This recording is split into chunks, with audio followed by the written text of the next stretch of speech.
Share பண்ணது எல்லாமே வந்து ஒரு சிம்பத்திக்காகவோ, ஒரு கருணை வேணும் அப்படி இல்ல. இதெல்லாம் எனக்கு நான் எப்ப ரியலா ஸ்ட்ரகிள் ஆனனோ, அன்னைக்கு இந்த சிம்பத்தி இந்த சொசைட்டி குடுத்துருக்கணும்.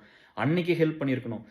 டைம் மீறி என்னைக்கு ஒரு ஒரு உயிர் துடிக்குதோ, அங்க ஒரு இன்ஜஸ்டிஸ் நடக்குதோ, அங்க போராடி இருக்கணும் அங்க ஒருத்தர் போய் உயிருக்கு உயிரா நின்றுக்கணும்.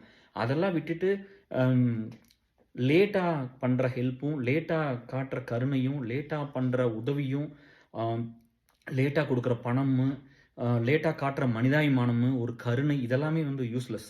இதெல்லாம் இப்ப எனக்கு எதுவுமே தேவையில்ல. சரியா? இதெல்லாம் அன்னைக்கு பண்ணியிருக்கணும்.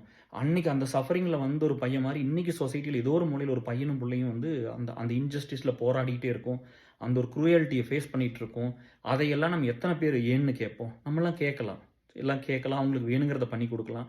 ஒரு சப்போர்ட்டா இருக்கலாம். ஸோ நான் என்ன சொல்றேன்னா, அந்த ராகிங் அதெல்லாம் விட்டுருங்க. இன்னைக்கெல்லாம் சட்டமெல்லாம் கடுமையா இருக்குது. அதெல்லாம் பண்ணாதீங்க. உங்களுக்கு அது ஃபன்னு.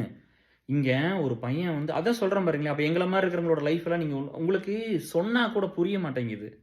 இப்ப வந்து என்னன்னா, இப்ப யாரு வந்து அத சொல்றதில்ல. அட்லீஸ்ட் சொல்றவங்க கிட்ட என்னவா இருக்குன்னு மனுசங்க தானே. ஒரு மனிதாபிமானத்துல புரிஞ்சுக்க முயற்சி பண்ணாலே போதும். இங்க புரிஞ்சுக்கவே முயற்சி பண்றதில்ல.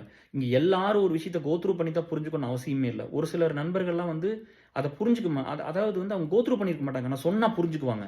100% புரியாட்டி கூட என்னன்னா அது புரிஞ்சுக்குவாங்க. அவங்க எப்பவுமே கைண்டா இருப்பாங்க. ஆனா ஒரு சிலர் வந்து பார்த்தீங்கன்னா, அவங்களுக்கு புரிஞ்சுக்கிறதே இல்ல. புரிஞ்சுக்கிறதுக்கு எஃபோர்ட்டும் எடுக்கிறது இல்ல. புரியறதும் இல்ல. உங்க லைஃப் வேறையா இருக்கலாம். உங்களுக்கு உங்க அப்பா சம்பாரிச்சு குடுக்கலாம். உங்க அம்மா சம்பாரிச்சு குடுக்கலாம். உங்க வீட்டுக்காரர் சம்பாரிக்கலாம். உங்க ஒய்ஃப் சம்பாரிக்கலாம்.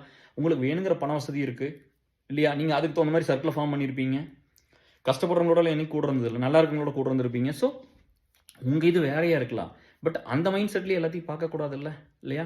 அம் என்னோட சந்தோஷம், நான் சுயநலமா செல்ஃபிஷ்ஷா இருக்கிறது, என்னோட சந்தோஷம், எனக்கு எது ஹர்ட் ஆயிறக்கூடாது.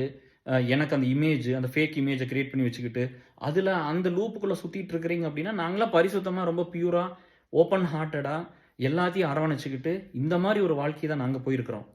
சரியா? ஸோ இப்படி தான் வாழ்க்கை போயிட்டுருக்கு. அப்ப நீங்க வந்து அதையெல்லாம் வந்து உங்களுக்கு புரியலைன்னா தள்ளி நின்னுக்கணும். அவ்வளோதான்.